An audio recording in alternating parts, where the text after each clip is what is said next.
The night I told my roommate I'd just gotten back from a date, I expected her to make fun of my shirt, ask if I talked too much, and then pretend she hadn't waited up.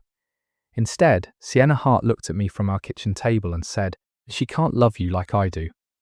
Too fast, too clearly, like the sentence had been sitting behind her teeth for months, and slipped out before pride could catch it. My name is Nolan Pierce. I was 24, finishing my last semester at a university in Ann Arbor, and by then I had been living with Sienna for almost 2 years in a second-floor apartment that smelled permanently like coffee, rain, and whatever our downstairs neighbor burned every Thursday night. We weren't supposed to become close. We were supposed to split rent. That was the original arrangement. Her old roommate moved out mid-lease. My student housing fell through after a paperwork error. A mutual friend said, "You're both responsible adults," which turned out to be the kind of lie people tell when they don't want to help you move. So, I moved into the spare room. Sienna made rules on the first night. No dishes in the sink overnight, no loud calls after midnight, no touching her oat milk, no pretending store-brand coffee was acceptable. I made one rule, no labeling my leftovers with moral judgments. She looked at the container in my hand and said, "Then stop leaving pasta in there long enough to develop a legal identity." That was Sienna. Sharp, organised, funny when she didn't mean to be, brutal when she did. She was 23, a senior in urban planning, and the kind of person who could colour code so beautifully, it made you ashamed of your own existence. Dark hair, usually clipped up with a pencil, oversized sweaters, focused brown eyes, and a habit of looking at people like she was trying to understand what they were hiding from themselves. At first we irritated each other, then we irritated each other with timing. Then, somewhere between shared grocery lists, late-night study sessions, broken heaters, finals panic, and one awful week where I had the flu, and she left soup outside my door without admitting it was kindness, irritation became routine. Routine became comfort. Comfort became dangerous. I didn't call it that then. I called it friendship, because friendship was safer, and because men in their 20s are very talented at mislabeling emotions and dependence if rent is involved. By spring semester, our lives had become tangled in ways I pretended were normal. She knew I took my coffee too dark because my father made it that way. I knew she only played music while cleaning when she was stressed. She knew I hated being called potential because it sounded like a polite word for unfinished. I knew she checked apartment listings in other cities late at night and closed the laptop whenever I came into the room. Graduation was 6 weeks away. That was the thing neither of us talked about. After graduation, I had a job offer in Chicago at a civil engineering firm. Sienna had interviews in Seattle, Boston, and Denver, though she only admitted that after I saw 3 different weather apps open on her phone. Everything in our apartment had started feeling temporary. The mugs, the couch, the stupid crooked lamp we kept saying we'd replace, the two of us. Maybe that was why I said yes when Madison from my environmental policy seminar asked if I wanted to get dinner. Madison was nice. That was the word. Nice. Pretty, smart, easy to talk to, and clearly interested in a way that should have made me feel lucky. Instead, all through dinner, I kept noticing things I had no business comparing. Madison laughed softly. Sienna laughed, like she had lost a legal argument with Joy and hated it. But Madison asked what kind of work I wanted to do after graduation. Sienna already knew I wanted to design infrastructure that didn't abandon poor neighborhoods the second budgets got tight. Madison said, "That's impressive." Sienna would have said, "That sounds exhausting." Or "Eat something before you save democracy through drainage systems." So, when the date ended and Madison hugged me outside the restaurant, I knew I should have felt something clearer than guilt. I got home a little after 11.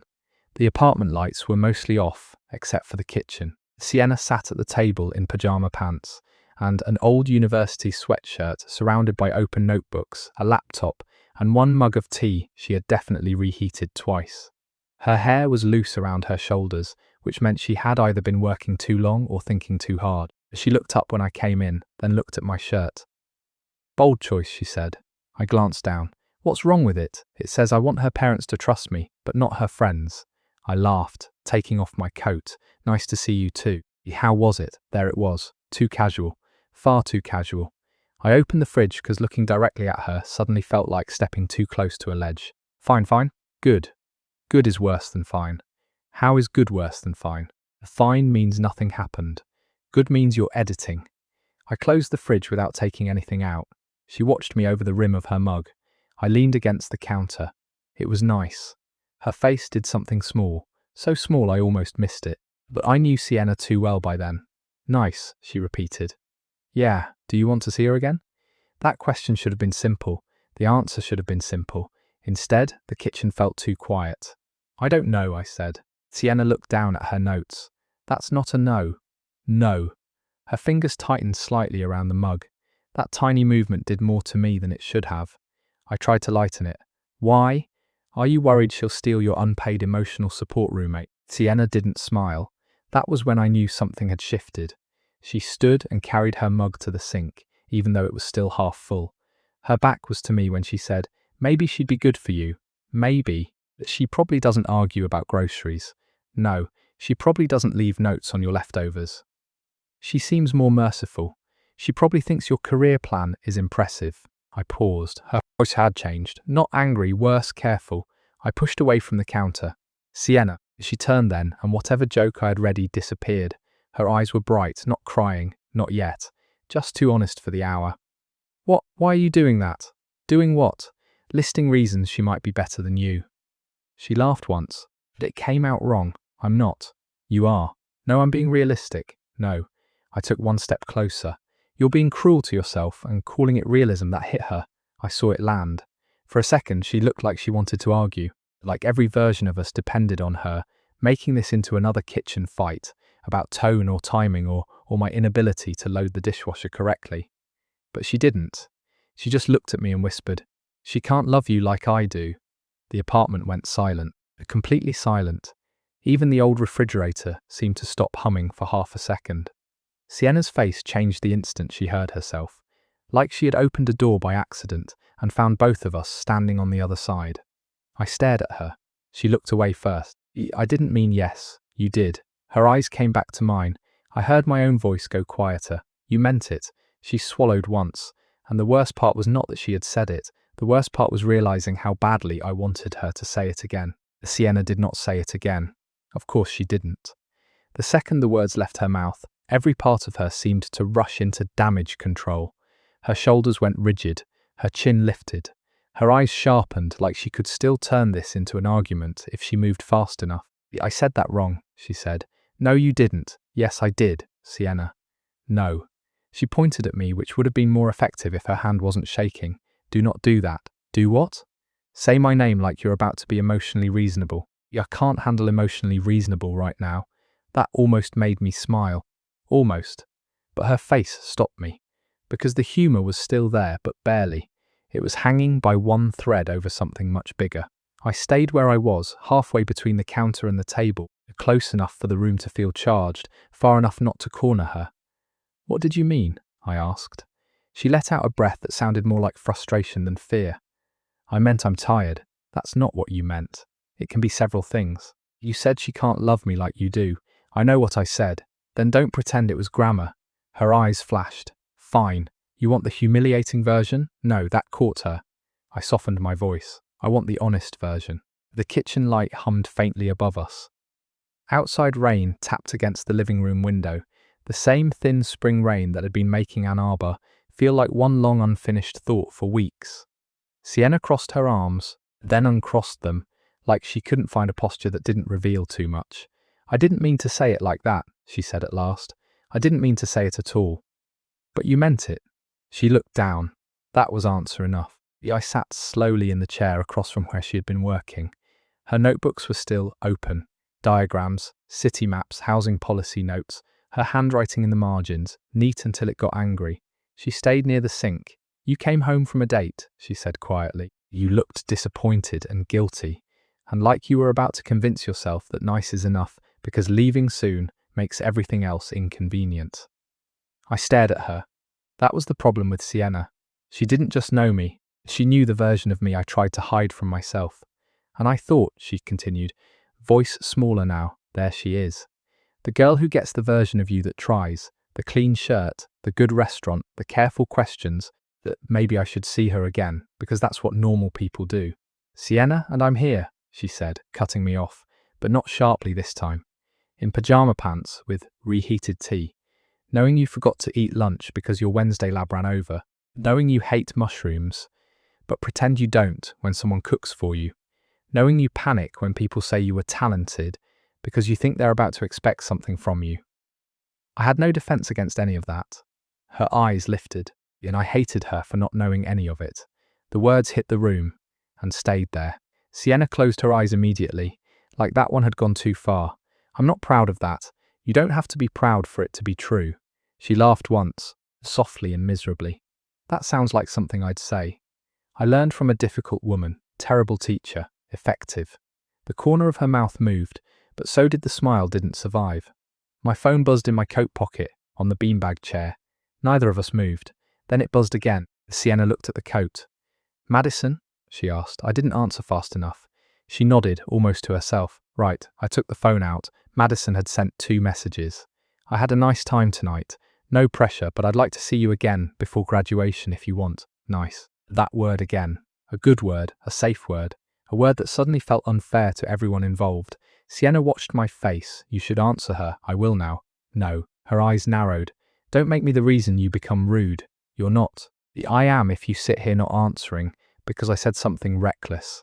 I set the phone face down on the table. I'm not answering because I don't know how to do it honestly yet. That quieted her. For a second, she looked like she wanted to argue. Then she sank into the chair across from me, like her legs had finally decided the night was too heavy. I don't want to be your reason for hurting someone, she said. You're not. I might be. No, I said. The truth might be. That's different. She looked at me then, and something in her expression softened. Not relief, recognition. Maybe because that was what both of us had been avoiding all semester. Truth, and the damage it causes when it arrives late. I looked around the kitchen, the ugly apartment, the chipped mug, her notebook, my coat, the rain, all the ordinary things we had built a life around while pretending it was temporary. When did this start? I asked. Sienna stared at the table. That is a dangerous question, I know. For you or for me? Yes. That got the smallest laugh out of her. Then she reached for her tea, remembered she had dumped it out, and folded her hands instead. I don't know, she said. Not exactly. Maybe when you had the flu and kept pretending you weren't dying, because you didn't want to ask for help. I was very brave. You were disgusting. Also true. I left soup at your door and you texted me, Woby, did you poison this, or am I allowed to be grateful? Her mouth softened. I remember standing in my room, smiling at my phone like an idiot. I remembered that text. I remembered reading her answer. Both. Eat it anyway. I remembered feeling less alone. And then? I asked. And then nothing, she said. Because you were my roommate, and my friend, and the person who made the apartment feel less like a lease and more like. She stopped. Like what? Her voice dropped. Like home. That word changed everything more than the confession had. Love was dangerous. Home was worse. I looked at her, and for once I didn't want to make the sentence easier. I thought it was just me, I said. Sienna froze. I hadn't planned to say it that way. Maybe that was why it worked. Her eyes lifted slowly. What? I thought I was the only one making too much out of grocery runs and broken heaters. She stared at me. You never said anything, she whispered. Neither did you. I had a reason. So did I. What reason? I looked toward the living room, where the crooked lamp leaned beside the couch, like it had been listening to us for 2 years.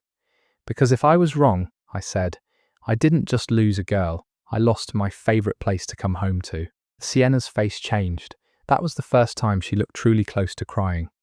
Not because she was hurt, because she understood exactly. My phone buzzed again. This time I picked it up. Sienna looked away, but I said, don't. She turned back. I typed slowly. Madison, I had a good time, but I don't think I'm in the right place to keep dating. I'm sorry. You deserve more clarity than I can offer right now. I sent it before I could overeat it courage into cowardice.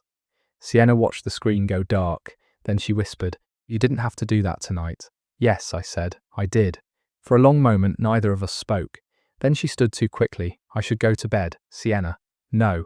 She gave me a shaky smile. If we keep talking tonight, I'm either going to say too much or ask for something I'm not ready to ask for. What if I want you to ask? Her breath caught. Just once.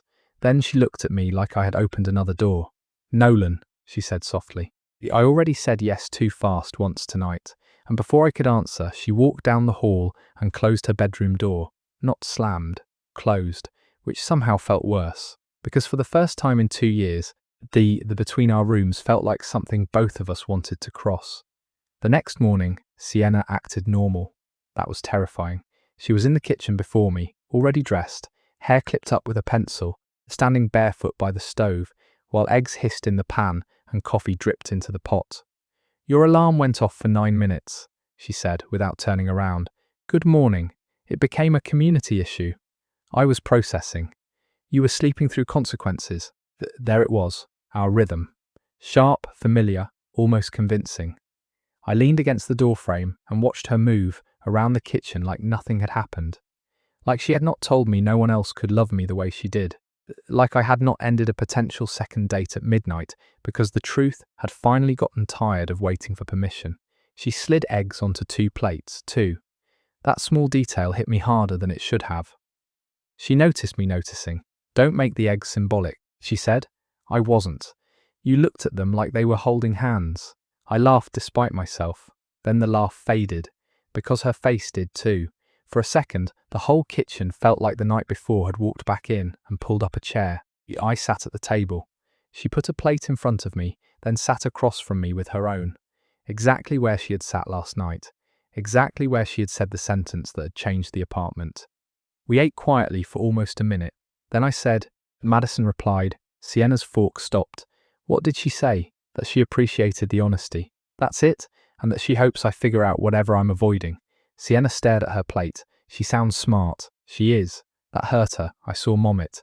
Not because she was jealous exactly, because smart made Madison real. Kind made her real. It's easier to stand beside a truth when nobody innocent gets bruised by it. I set my fork down. I didn't end it because of guilt. Sienna looked up. I ended it because continuing would have been dishonest, I said. That part is mine. Her mouth tightened, but not defensively this time. Okay, she whispered. That was all, but it was enough for breakfast to become possible again. Afterward, we tried to go about the day like two adults with deadlines. I had a senior capstone presentation at noon. She had a final planning studio critique at 2. The apartment became a strange little machine of avoidance. She printed maps, I ironed a shirt. She hunted for her presentation drive. I pretended I didn't know exactly where she always left it. On the table, under her laptop, was a folder I hadn't seen before. Seattle Urban Fellows final placement packet. I looked at it for 1 second too long. Sienna came out of the hallway and saw my face. The whole room changed. You weren't supposed to see that. That seems to be happening a lot lately. She crossed the room and picked it up too quickly. It's nothing, Sienna. It's an interview packet. For Seattle? For a fellowship. The when? She looked toward the window. That answered before she did. Tomorrow morning, she said. I stared at her. You have a final fellowship interview tomorrow morning, and you didn't tell me. I didn't know how. How long have you known? A week. A week. The same week she had watched me go on a date. The same week I had caught her closing weather apps. The same week our apartment had started feeling like a countdown neither of us wanted to name. I tried to keep my voice even. Were you going to go? I don't know. That's not an answer. No, Nolan. It's the only honest one I have. She held the folder against her chest. It's a good program. It's exactly the kind of work I said I wanted. Affordable housing policy, transit access, community planning, the whole thing. Then why wouldn't you go? She looked at me like I had asked the cruelest simple question in the world. Because if I go, she said, then this apartment becomes past tense. I didn't have an answer ready. That was probably good. She continued, before I could say something brave and useless. And if I don't go, I need to know it's because I chose something real, not because I got scared of losing you after 2 years of pretending I didn't already have you. That sentence stayed in the room. Heavy, accurate, dangerous. I stood slowly. You have to take the interview? Her face closed. Of course you'd say that. No, listen to me. I crossed the kitchen, stopping far enough away that it still had to be her choice.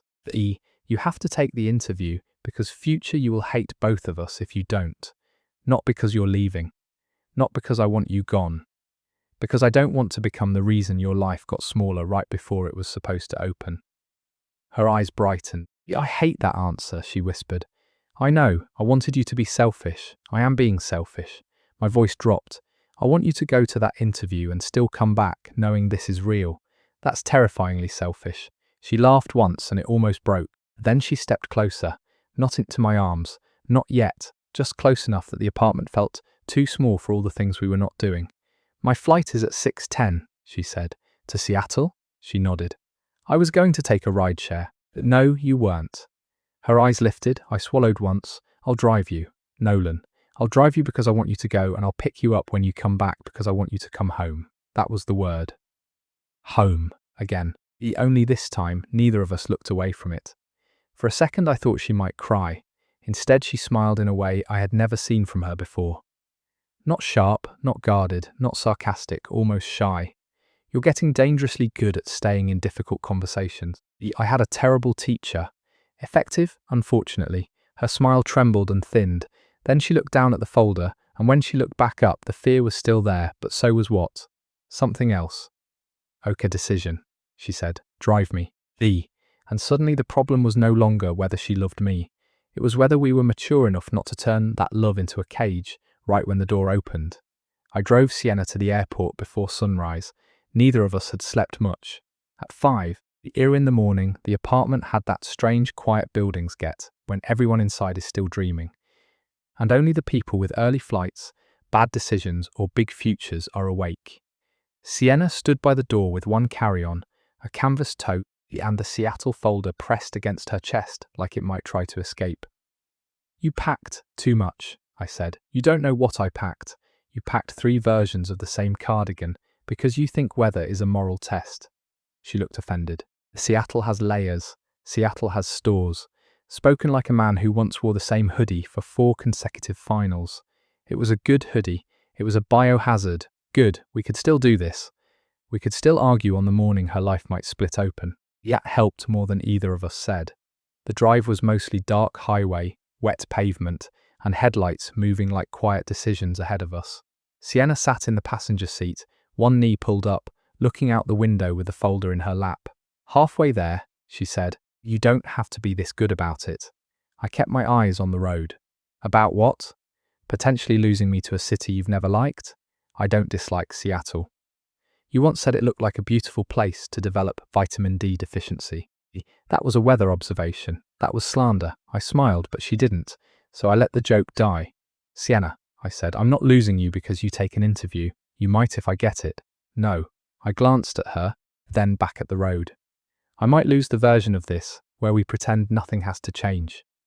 But that version was already ending. She looked at me then. The silence after that was different, less defensive, more honest. At the terminal, I parked instead of dropping her at the curb. She noticed, you're coming in. I'm not sending you into a major life decision from the departures lane. That was almost sweet. I'll recover. Inside the airport was all rolling suitcases, bad coffee, and people wearing exhaustion like a uniform. We stood near security for too long because neither of us wanted to be the first one to make the goodbye real.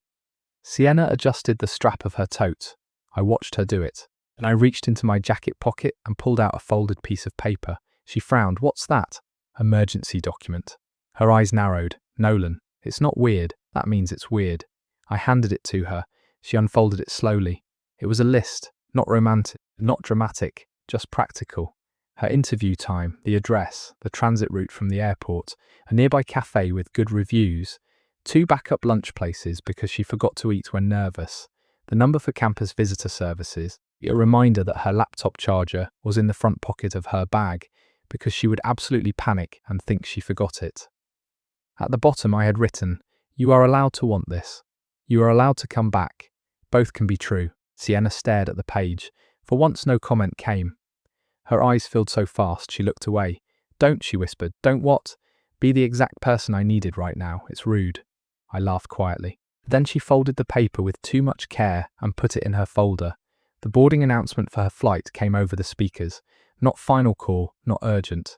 Still, both of us looked toward security. Sienna turned back to me. I meant it, she said. I knew what she meant. The kitchen, the sentence, the one that had started everything and ruined every easy lie we had left. I know. Her voice got smaller. I don't know what happens after this. Neither do I. I hate that. I know. I like plans. You love plans. I make excellent plans. You do. She looked up at me then, and the whole airport seemed to move around us without touching the moment. I don't have one for you, she whispered. That was the most vulnerable thing she had said yet. Not the confession, not home. This, because Sienna could map a city, organize a semester, design a housing model, and anticipate 5 different versions of a bureaucratic disaster before breakfast. But she did not know how to plan for loving someone and leaving for the right reasons at the same time. I stepped closer. Not too much. Enough. Then don't make one today, I said. Go to Seattle. Be brilliant. Ask hard questions. Eat before your interview. Decide if the program is right for you because of the work, not because of me. I took a breath. And when you come back, I'll be here. She looked at me like she was trying not to believe it too quickly. You promise? Yes. That's dangerous. I know. Her mouth trembled into a smile. Then she reached for my hand. Just that. Her fingers around mine in the middle of a terminal full of strangers who didn't know we had spent 2 years mistaking love for roommate etiquette. I wanted you to ask me to stay, she said. I know, but I think I needed you to let me go more. That one hurt.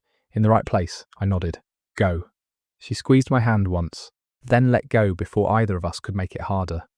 I watched her disappear through security with my note in her folder in my entire chest, feeling like it had been rearranged without a permit. The apartment felt wrong when I got back. Not empty exactly. Accused. Her mug was still in the sink. Her sweater was over the back of the chair. Her planning notes had left faint pencil dust on the kitchen table, evidence everywhere that she had been there and might leave. I spent the day badly. I tried to work on my capstone revisions and read the same paragraph 12 times. I took a walk and ended up buying the tea she liked, which was either hopeful or pathetic, maybe both. At 4:30 my phone buzzed. Sienna, interview done. I stared at it. Then she sent another message. They offered me the fellowship. I sat down slowly. Pride came first, then fear, then pride again, bigger. I typed, of course they did. 3 dots appeared, disappeared, appeared again. My flight lands at 10:40, I wrote back. I'll be there, I said. At 10:40, her flight was delayed. At 11:10, it landed. At 11:30, she walked through arrivals with her carry-on, tired eyes, and my folded note sticking out of the front pocket of her folder. I stood. She saw me. For a second, she stopped completely. Then she walked straight toward me. No sarcasm, no shield, no pretending this was just a ride. When she reached me, she said, I want it. My throat tightened. The fellowship? Yes, good. And you? The airport noise seemed to fall backward. She stepped closer, eyes bright and terrified. I want Seattle. I want the work. I want the version of me that gets on planes for things she earned. Her voice shook. And I want to come home to you. I don't know how that works yet, but I'm done pretending one truth cancels out the other. That was the moment. Not a perfect solution, not a neat ending, a choice. Messy, adult, frightening, and real. I reached for her hand. You don't have to know how tonight. She let out a shaky laugh. You keep saying things that make it hard to argue. I'm sure you'll recover. I will. Good. She looked at me for one long second. Then she whispered, Take me home, Nolan. And this time neither of us pretended she only meant the apartment. Part 5. I took her home, not dramatically, not with music swelling or rain hitting the windshield like the universe had hired a lighting department. Just the 2 of us in my car after midnight, Sienna in the passenger seat with a fellowship offer in her bag, my notes still tucked inside her folder, and the apartment waiting for us like it had been holding its breath all day. For once, neither of us filled the silence with arguments. That was how I knew the silence mattered. When we got upstairs, the apartment looked exactly the same as it had that morning. Her mug in the sink, my jacket on the chair, the crooked lamp leaning like it had strong opinions, 2 lives still tangled in ordinary evidence. Sienna stopped just inside the door. I closed it behind us. She looked around, then whispered, I'm leaving in August. I know. For a year, I know. And you're going to Chicago, probably. She turned to me. Sis, probably. My offer starts in September, but they have a Midwest infrastructure rotation. 6 months in Chicago, then remote project options. I hadn't asked about them because I thought the adult thing was to act like I wanted the cleanest path. And now? Now I think the adult thing is asking better questions. Her face softened, not because it solved everything, because I was finally treating the future like something we could talk about instead of a wall we had to crash into silently. She set her folder on the table. I don't want you rearranging your life for me, she said. I don't want you shrinking yours for me. Good. We both almost smiled. There we were, in love apparently, still negotiating like hostile committee members. Then Sienna stepped closer and said, "I need to tell you something without making it sound clever. That sounds dangerous for you. I know. I'm being very brave." I smiled, but my chest tightened. She looked down once, then back at me. "I didn't just mean she couldn't love you like I do," she said. "I meant no one has watched you become yourself the way I have. No one has seen you at 3 in the morning with bad coffee and panic notes and still thought, yes, him. No one has heard you talk about drainage systems like they're love letters to people who never get listened to. No one has lived in the boring, ugly, ordinary parts of your life and wanted more of them." I could not answer. Not immediately, because that was the sentence under the sentence. Not jealousy, not possession, recognition. She took another breath. "And I know that sounds arrogant." "No," I said. "It sounds like you." Her eyes brightened. I stepped closer. "I went on that date because I thought maybe wanting you was just proximity," I said. "Roommate confusion, end of college panic, fear of change wearing perfume."